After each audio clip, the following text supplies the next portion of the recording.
Daily Detroit is brought to you by the community. Support our work at patreon.com/dailydetroit. Michigan is the Great Lakes state. Detroit is literally named the Straits, our river. And one of the most important assets we have and resources to protect is our water and our environment. So when I heard Tracie Baker at TEDxDetroit talking about the contaminant soup we live in, my ears perked up. They perked up double when the assistant professor at the Institute of Environmental Health Sciences, as well as the Department of Pharmacology at Wayne State University, said that those contaminants can even impact DNA, changing the course of future generations. I'm Jer Stays, and this is episode 378 of Your Daily Detroit. Tracie was kind enough to stop by the North End studio and talk about her work at Wayne State with me and Sven Gustafson. It's an eye-opening conversation about contaminants, Fatbergs, but also has hope as there's actions that you can take too. Let's just get right into it. Your research basically is into environmental contaminants. I mean, the sort of title, I guess, if you want to call it that, of your TEDx talk was Contaminant Soup, right? I mean, yes. Tell us about like the work that you do over at Wayne State. You're based in the Integrative Biosciences building, which is that new building on Woodward that just went up just a few years ago.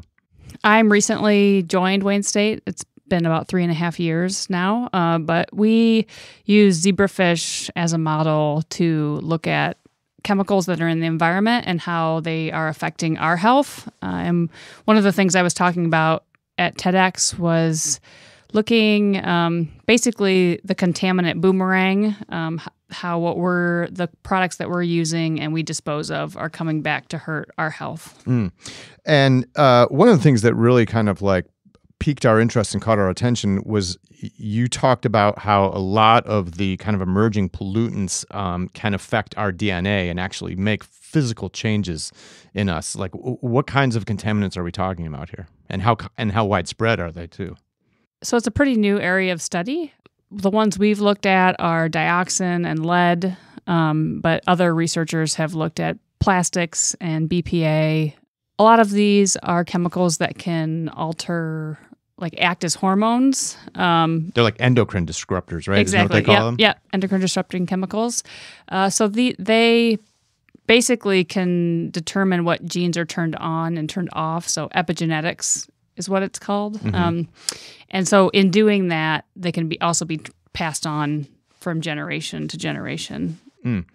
We hear talk about this once in a while, but it sounds like things are getting worse. I mean, we're living in an era where we've had the Clean Air Act, Clean Water Act, so forth. We're supposed to be way better than things were, back in our parents' generation in the 60s and 70s when, all our rivers were fouled and everything. But it sounds like we've got this new class of emerging chemicals to start worrying about. And I mean, we're here in Michigan where we're starting to discover like how widespread PFAS contamination is, right? Right. Yeah, exactly. So yes, of course, due to, industrial and agricultural regulations, things have gotten better.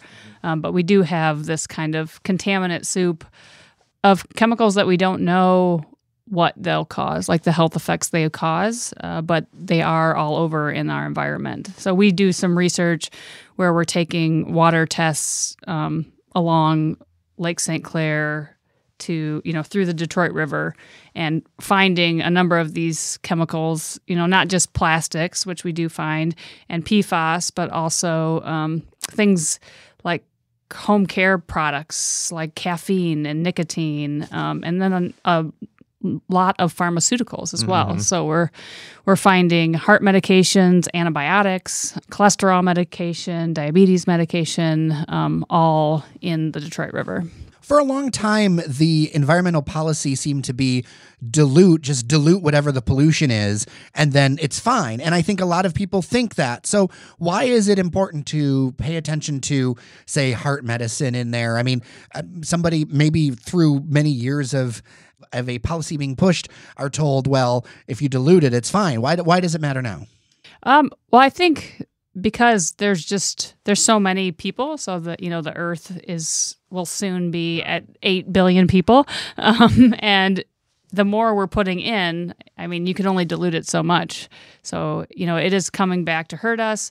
It's also can get into the fish and the other animals that some of us eat as well. So, it can not just affect the fish health, but it can affect us as well. Is it also a case where a lot of these, because they're sort of newer contaminants in terms of that we're finding them in our water sources now, we don't know necessarily what kind of health risk they pose? Yes, exactly. So, there's a lot of number of people that are studying these emerging contaminants, but, some of these products, the companies that make them or produce them, they don't necessarily do health effect testing depending on what they are. And so we don't know some of the health effects. Mm-hmm. So you said at the water lab at Wayne State, you focus on lead and what was the other thing? I'm sorry? Dioxin was one of the other ones. Yeah, I mean, we're also focusing on these other ones. Those are the ones where we've seen effects generations later. Well, yeah, talk a little bit about that. Like what are you seeing and how widespread are those two particular contaminants in the water supply, here locally? Well, dioxin is one of the Agent Orange chemicals, and it also is produced... Which was made by Dow Chemical up the road in Midland, yeah. Yep. Actually, I lost my uncle because of the effects of Agent Orange. Oh, sorry to hear that. So it's not... It can be in the water supply. It also... One of the ways we are exposed to it is burning of plastics and other materials. And so that can get into our bodies, and we all have at least some level of dioxin just because it's so persistent in our bodies. And so what we've seen with that is 2 generations later, you can still see fertility and reproductive defects in the fish that we have. Wow. And you guys study zebrafish. What is it about zebrafish and what are those exactly? I mean, they're fish, obviously, right. But these are smaller types of fish? Yeah, so these are small, less than 2-inch fish. Similar, I mean, they are fish that you would see in pet stores. They're very hardy fish. One of the things that are great about them is that they can, their genome, so their genes, they have 84% of the genes that we know that are involved in human health. They also have those. And just of all of our genes, they have 70% homology with the genes we have. So that allows us to look at genetic changes. The other thing about it is that they reproduce pretty quickly. So in 3 months, they can have the next generation, and then another 3 months, another generation. So in a year's time, we can look at several different generations. And then the National Institute of Health, which does a lot of funding for research and science, they basically approve it as a model for studying human health. So that's why we use them. We're also interested because we think that they translate to fish health, the fish in the Great Lakes, other fish as well. So, Also wanted to ask you, I know the water lab is involved in, I believe it's the water lab, or maybe it's the integrative biosciences, but you're doing work researching Fatbergs. Obviously, we had that huge issue. I think was it earlier this year or last year up in Macomb County? We did a whole episode on it. Oh, as a content producer, nothing gets people to click more than the word Fatberg. I know. Yeah. So one of my colleagues, Carol Miller, and I, we have a National Science Foundation grant where we are studying the Fatbergs, and that is so true. I mean, there's been more press and interest in the Fatberg than pretty much anything else that we're doing. But yeah, so we have a piece of the Fatberg at iBio. We've been dissecting it out. Yes, we've been looking at different... I remember how proud Candace Miller was of that Fatberg. When we covered that, she was very excited about this. Right, yes. And so she's been there a few times to help with the collaboration. They're part of the grant as well.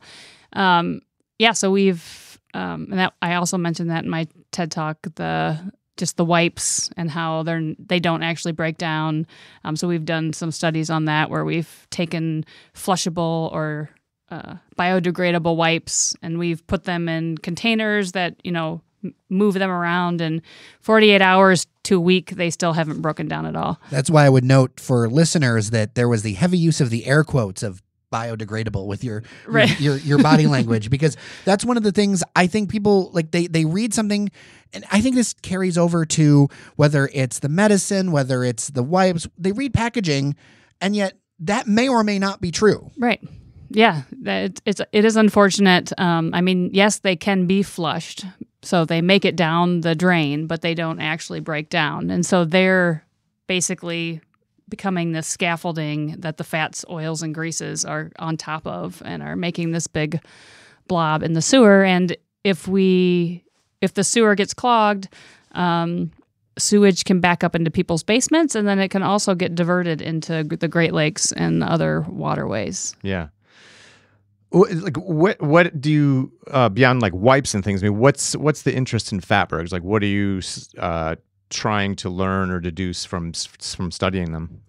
Yeah, so I mean, we had the one here in Macomb County. There have been ones in London. There was a recent one in Baltimore, New York, Maryland. So they're happening more and more, and Public Works just wants to get rid of them. And so there's not a lot of people kind of looking more specifically at them.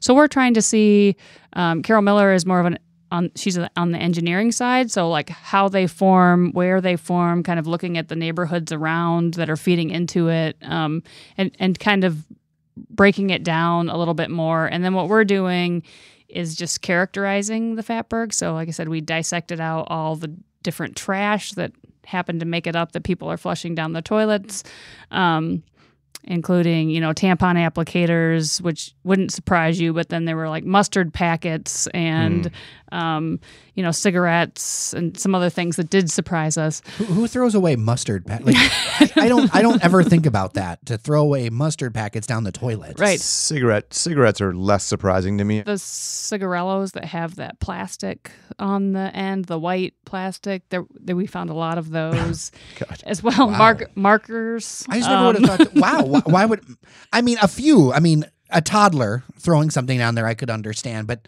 to see that we're enough where you're like, wow, I've noticed this. And I can't imagine that's good, because then you have to, yes, the wastewater gets filtered, but it seems like this just adds a lot of work and a lot of effort to the whole sewage system. Right. Yeah. So, I mean, Macomb County and obviously a lot of Public Works are interested, because these wipes as well as trash go into pumps. And so inside the pump, basically they can break the pumps because they shred inside the pump, and then they get caught in there, and then it causes the pump to overheat and other issues. So that ends up being a big issue and has been really expensive for Public Works people everywhere. But we are also having an exhibit at the Michigan Science Center. They're also part of the grant. So we've moved parts of the Fatberg over there, and that will open the first week of December. That's cool. Yeah.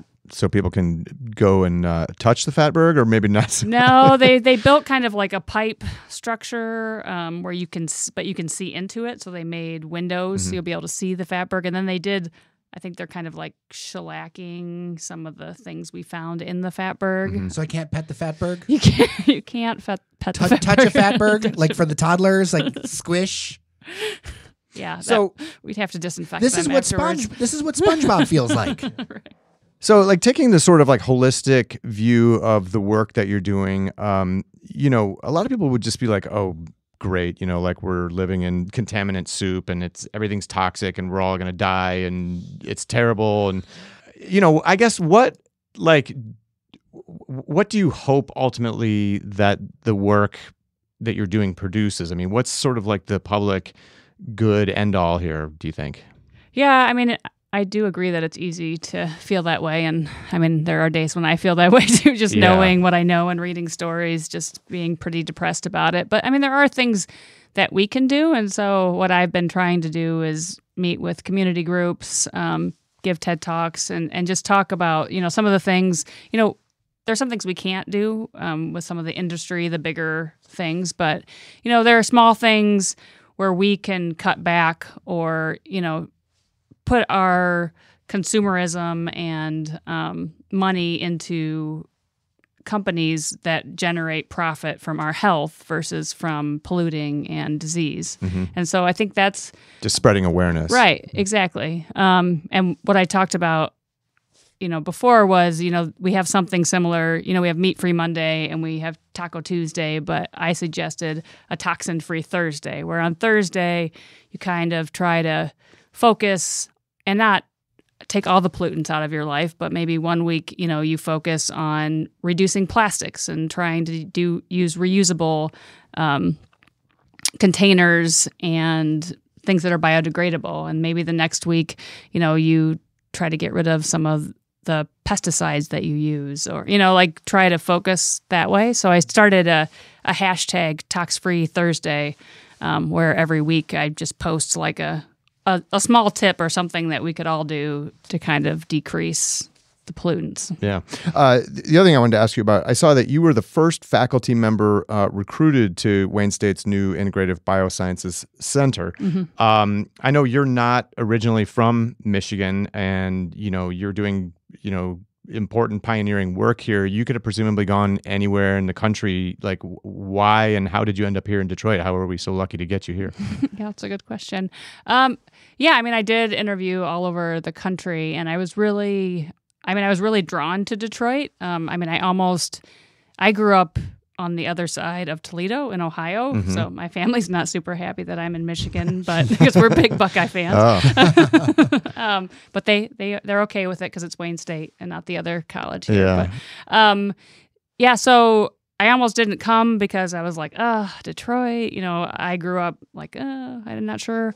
But when I came, I fell in love with it. I love Detroit and the vibrance and everything that's going on here.